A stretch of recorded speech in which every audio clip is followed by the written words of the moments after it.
Laki-lakinya disuruh milih, istri dulu apa ibu dulu? Prioritasnya kerja atau ngasuh anak? Padahal laki-laki tuh mikirin semuanya gitu. Kok yang kayak gitu ditanyain sih? Kok gitu sih ibu mertua? Namun, yang Allah perintahkan itu bukan hanya adil.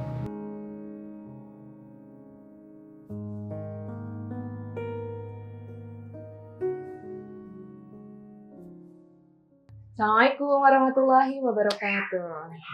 Teman-teman, balik lagi di segmen Deep Talk Suami Istri. Ini kita mau bahas lagi sesuatu yang lumayan dalam ya. Dan ini masih tentang keresahan para perempuan yang saya wakili. Jadi lagi rame kalau di di timeline-nya saya tuh sebuah pertanyaan yang dilemparkan ke para laki-laki, yaitu laki-lakinya disuruh milih, istri dulu apa ibu dulu?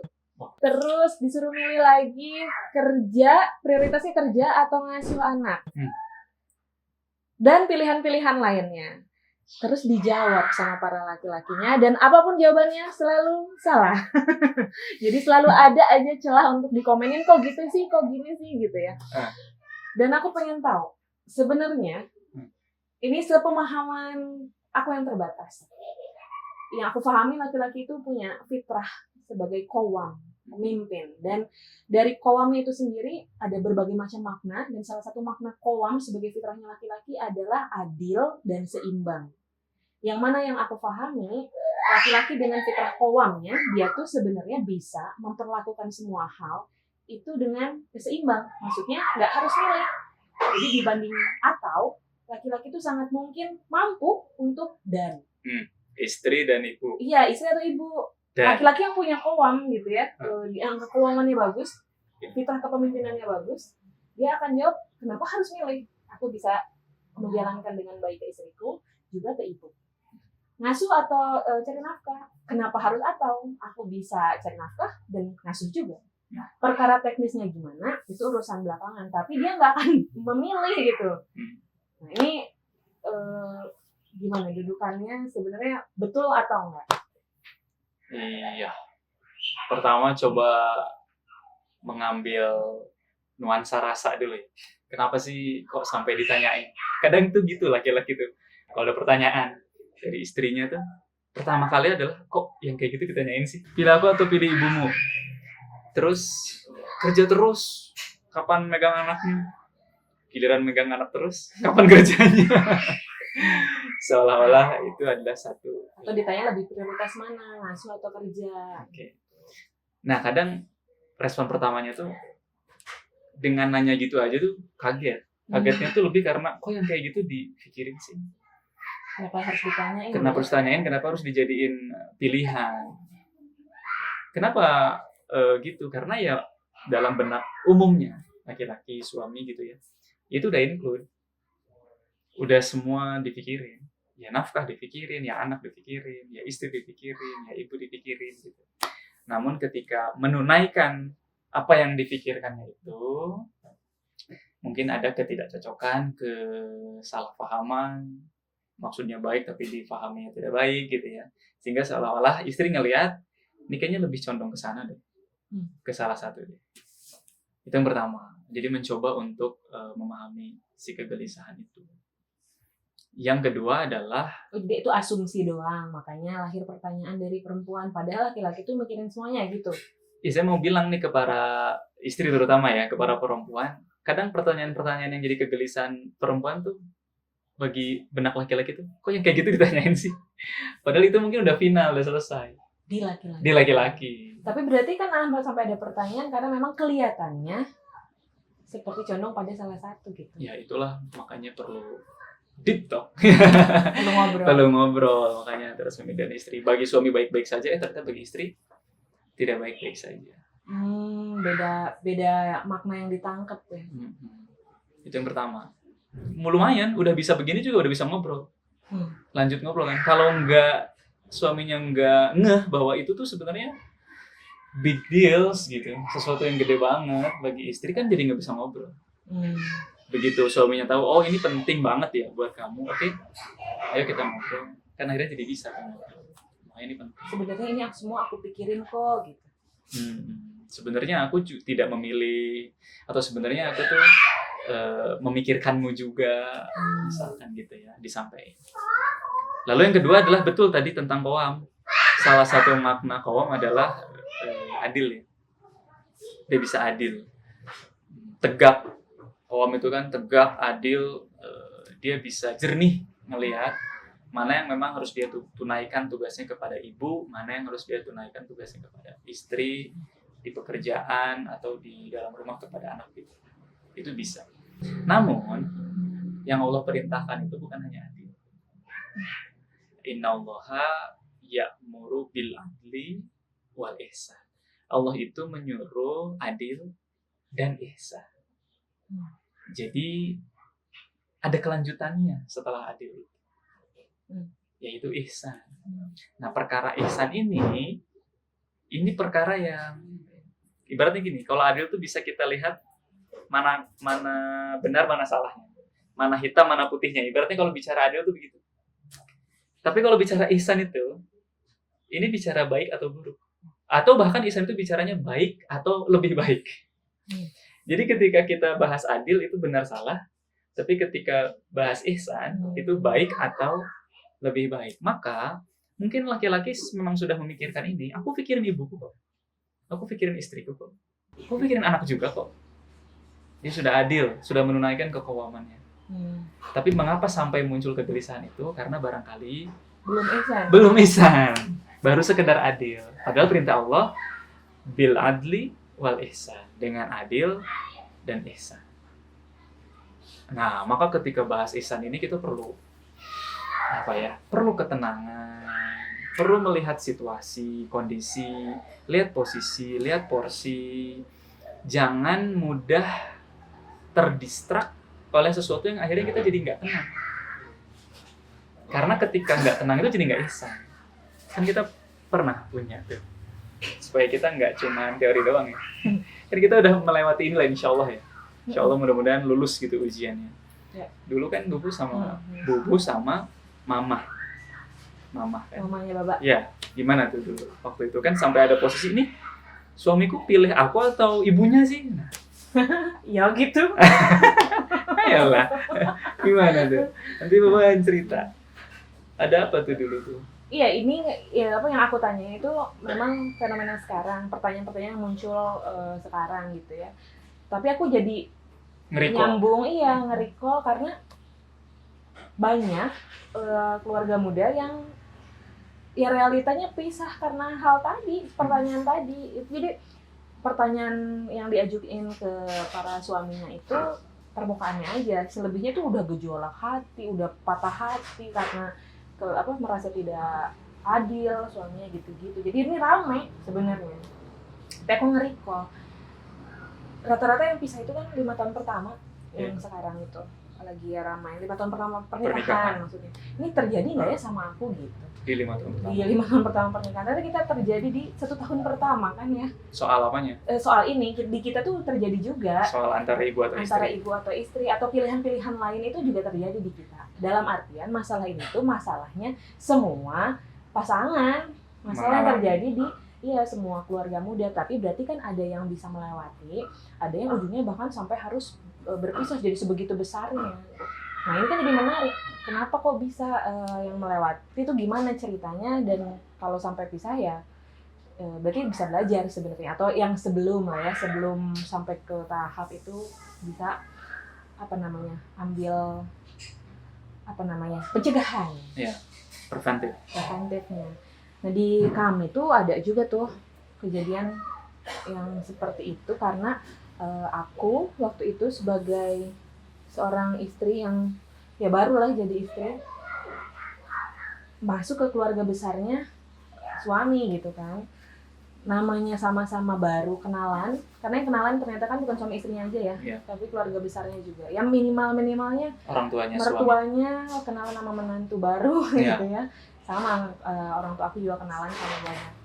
Nah ini konteksnya para perempuannya nih, aku sama perempuan-perempuan di dalam keluarganya Kang Ulum, dan spesifiknya ibu mertua, berarti ibunya Kang Ulum. Jadi memang pernah ada, dia aku nge-recall dulu tuh kami pernah ada gesekan gitu ya, dan gesekannya tentang sebuah ketidakpahaman aja karena baru kenal kan.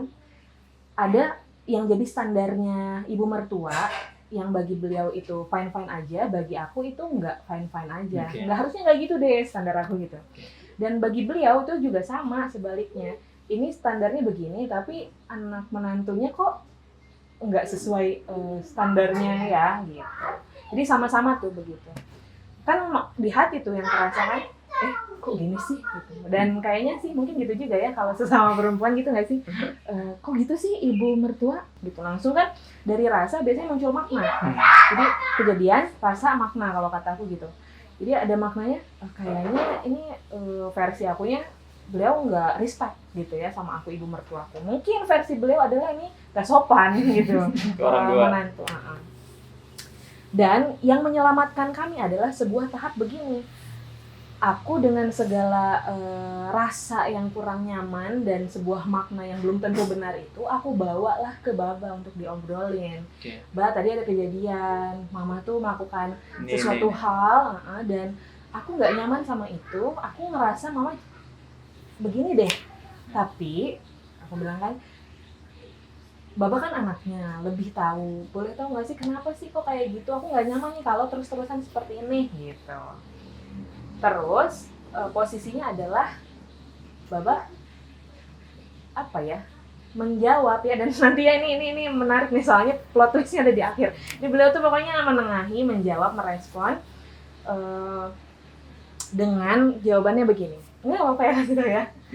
Jawabannya adalah, Bu, ya udah setelah berpikir gitu ya, bilang, Bu, maklum lah ya, Mama kan udah sudah senior, udah sepuh, udah berumur, ya maklumi, mungkin nggak terlalu paham gitu. Jadi ya kita aja yang udah belajar, yang udah ngerti, lebih memaklumi. Tapi nanti insya Allah akan disampaikan gitu ya. Tenang, itu bukan berarti nggak respect, itu memang biasanya di keluargaku begitu. Akhirnya beliau ceritain dan saya jadi kenal lapis demi lapis keluarganya dari banyaknya kejadian-kejadian yang berupa gesekan-gesekan. Dia tiap gesekan diobrolin, dijelasin. Jadi kenal lagi kan, kenal. Ada lagi gesekan, ngobrolin, dijelasin. Dan selalu begitu.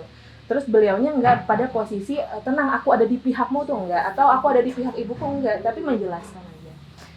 Sampai akhirnya kan tenang terus tuh. Punya makna baru. Ini makna yang ada di benak saya gugur. Karena digantikan oleh makna yang disampaikan oleh suami. Sampai satu waktu setelah bertahun-tahun menikah, si kejadian ini kepanggil lagi, tapi udah dalam kondisi enak dan udah sama-sama dewasa. Pas ngobrol lah sama ibu mertua yang udah sama-sama enak, relasinya udah bagus. Ternyata di waktu yang lain, Kang Ulum juga benar menyampaikan apa yang terjadi ke ibu mertua untuk menengahi pertikaian batin antara menantu. Perang dingin.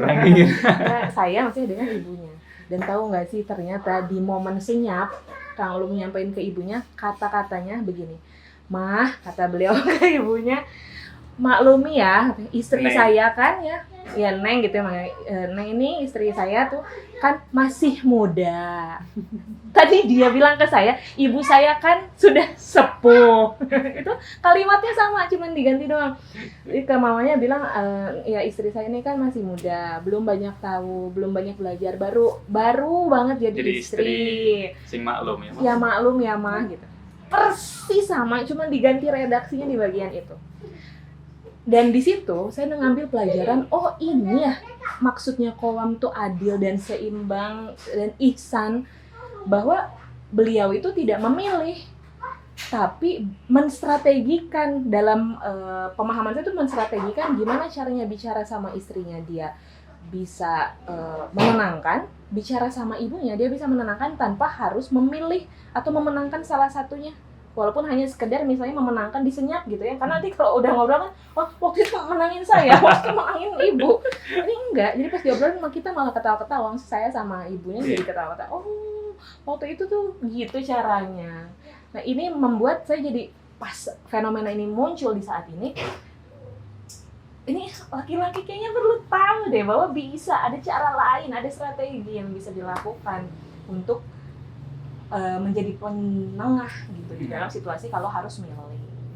Iya, makanya tadi dibilang perlu ketenangan. kalau ada hal-hal yang bikin ngeganggu, ngedistract sehingga nggak tenang, itu jadi nggak bisa masuk ke tahap ihsan. Jadi hanya adil saja.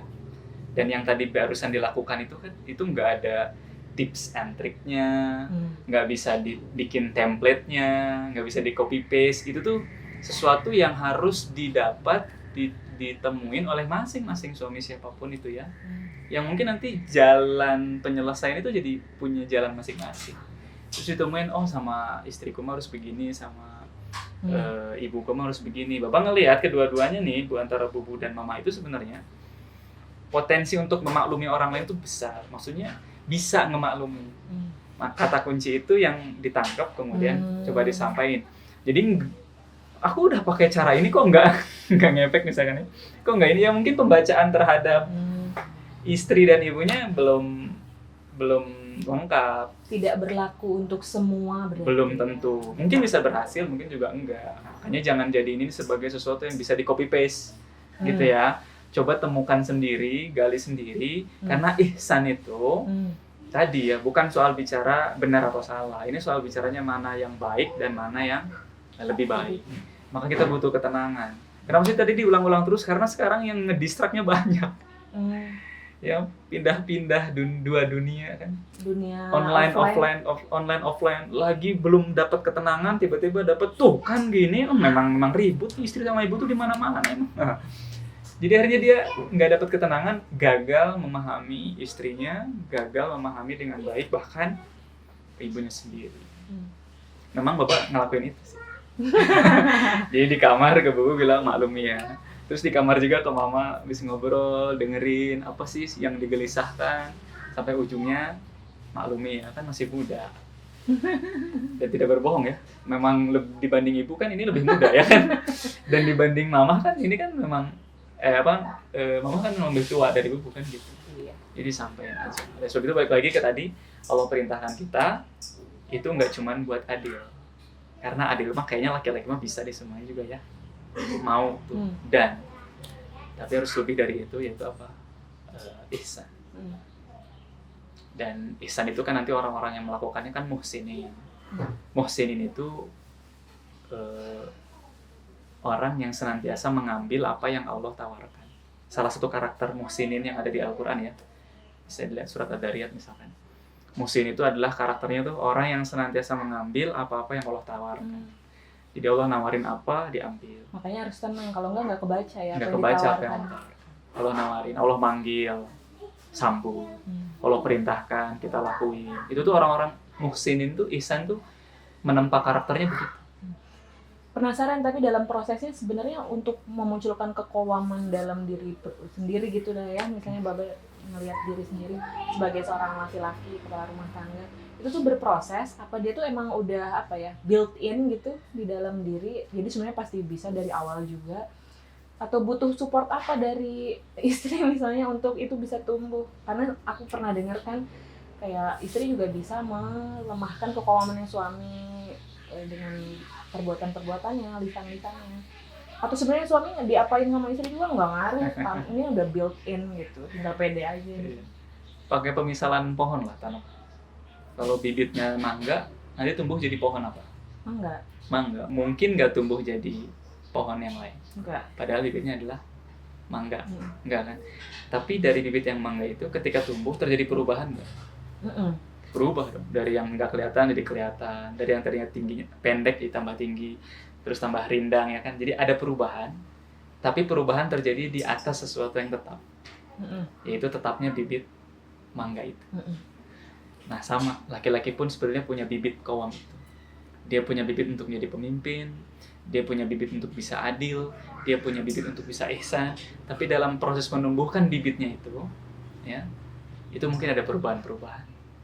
Angin tiba-tiba kencang, ada tiba-tiba yang memangkas, ya, pohonnya ada yang ngegelantungin, ada hama masuk di sana, daun berguguran, kan terjadi perubahan-perubahan. Tapi bibitnya tetap ada. Artinya apa? Pertama, ya, yakin dulu kita memang punya bekalnya. Terus yang kedua, ketika mengaktualisasikan bekal ini, mungkin ada ketidaksempurnaan, mungkin ada ya cacat-cacatnya gitu ya. Itu tuh bukan kecacatan yang merusak bibit. Jadi bukan yang sampai menyerabut banget, kecabut sampai nggak ada koamnya sama sekali gitu. Enggak. Karena bibitnya tetap ibaratnya bibit mangga. Koamnya tetap ada, selama dia laki-laki tetap ada koam. Perkara dia nggak perform, itu tadi ada yang terjadi nih ketika proses pertumbuhan. Mantap. Bibitnya tetap ada. Jadi ingat yang lain-lain, adik misalnya kan, Yang laki-laki atau saudara atau apa. Terakhir perempuan berarti harus melakukan atau tidak boleh melakukan apa dalam kondisi supaya apa ya, nggak milih gitu tadi. Iya, kalau tadi teman-teman simak semuanya kan ke laki-laki begitu ya. Perempuannya juga ada yang bisa diikhtiarkan, yang memang itu menjadi wilayahnya istri perempuan gitu ya. Ketika laki-lakinya sedang berupaya untuk menguatkan kekawamannya, menguatkan ya, karena bibitnya udah ada. Ketika laki-laki sedang menguatkan, mengokohkan kekawamannya, maka perempuan ikut ngejaga dengan cara apa? Kalau tadi konteksnya antara istri dan ibu, ngejaganya itu adalah dengan tidak langsung ke ibu, ya, tapi lewat suami. Jadi nggak langsung konfrontir lah ibaratnya. Bu, tadi tuh ibu ngapain sih? Enggak. Iya, itu suami lagi mengupayakan mengokohkan kekawamannya malah jadi. Gitu ya. Atau ketika antara nafkah dan anak gitu ya, jangan langsung ke anak bilang tuh lihat ayah kamu. Tidur doang nggak bisa kerja, atau sebaliknya kerja aja nggak pernah megang kamu. Itu kan itu kan jadi lompat. Sebagai perempuannya lompat, padahal ke suami aja, sampaikan aja ke sini gitu. Itu akan ngebantu suami jadi mengokohkan kekawaman ya. Jadi kita punya PR sama-sama ya, suami punya PR, istri juga punya PR. PR-nya tenang, yang bikin distract tinggalin dulu. Oke. Jadi nggak usah milih gitu, tapi juga jangan ngasih pilihan berarti ya. Harusnya. Iya ya, berproses sama-sama teman-teman. Ya mudah-mudahan di yang kali ini terjawab ya, ternyata kekawaman itu built-in fitrah di dalam diri laki-laki udah ada. Optimis saja. Kalaupun ada yang belum perform berarti ada yang menghalangi, tinggal itunya nanti kita cari tahu sama-sama. Dan untuk sisi perempuannya, disinilah porsi kita menjalankan fitrah kita untuk nggak offside ya. Untuk nggak melampaui batas-batasnya. Mudah-mudahan manfaat. Terima kasih. Wassalamualaikum warahmatullahi wabarakatuh.